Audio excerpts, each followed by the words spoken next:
À Bamako, le 8 avril 2021, merci d'être aussi nombreux à nous suivre sur Malikounda Fani Web TV pour votre flash d'information.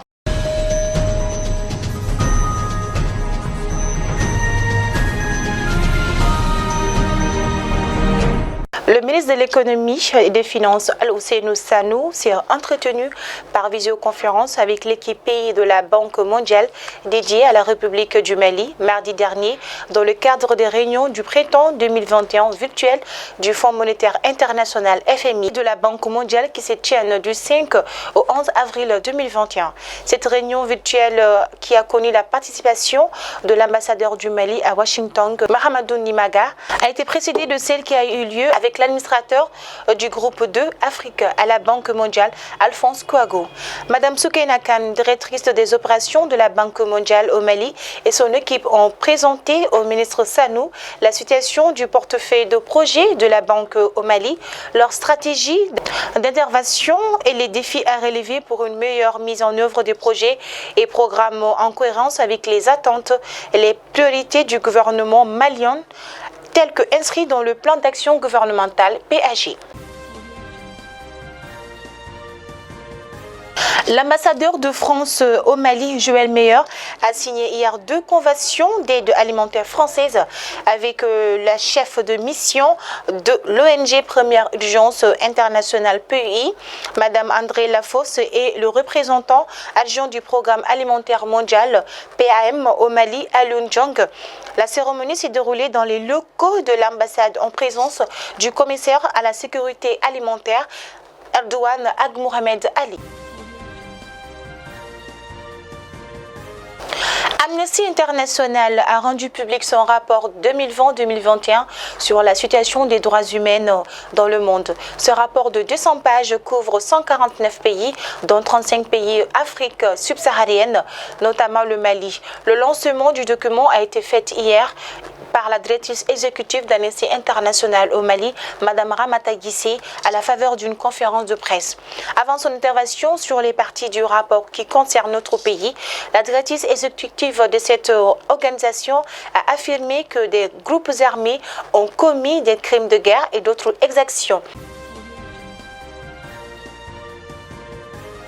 Lutte contre le blanchiment d'argent, de capitaux et de financement du terrorisme, 138 milliards de francs CFA suspectés au titre du 4e trimestre 2020.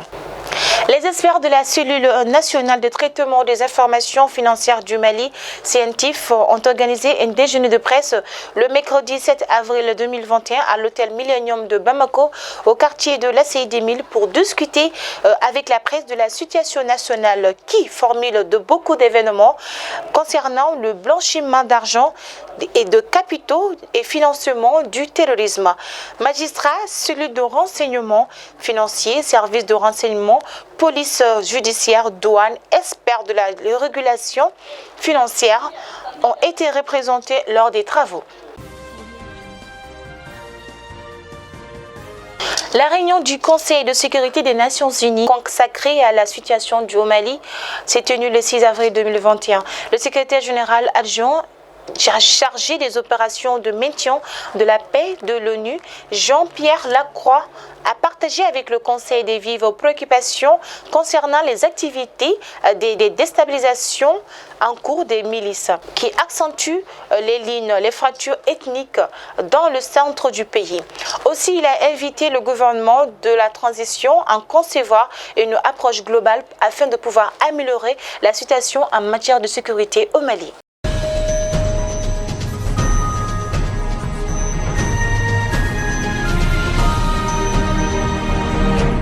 Actualité en dehors de nos frontières, nous irons plus précisément au Bénin où des opposants au président Patrice Talon continuent de protester. À quelques jours de la présidentielle dimanche qui est prévue pour le dimanche 11 avril prochain, des mobilisations éparses ont commencé dans la nuit de lundi à mardi.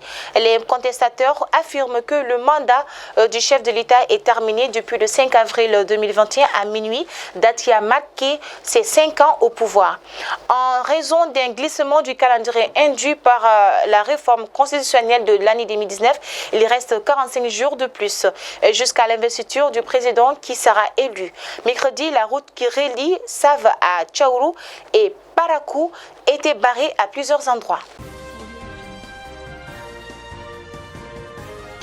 pas important et un signal de changement. Voilà la première réaction du président rwandais à la République du rapport durci du clair sur le rôle de la France dans le génocide des Tutsis. Paul Kagame s'est exprimé ce mercredi 7 avril à l'occasion du début des 27e commémorations du génocide à Kigali. Des commémorations qui interviennent comme l'année dernière en pleine pandémie à la raison de la crise de Covid-19. À Kigali, les cérémonies se tiennent donc en petite cérémonie et sont retransmises à la télévision nationale. C'est ce qui me fait votre flash d'information. Merci à vous de nous avoir suivis. Bonne suite de programme sur nos chaînes et surtout prenez bien soin de vous.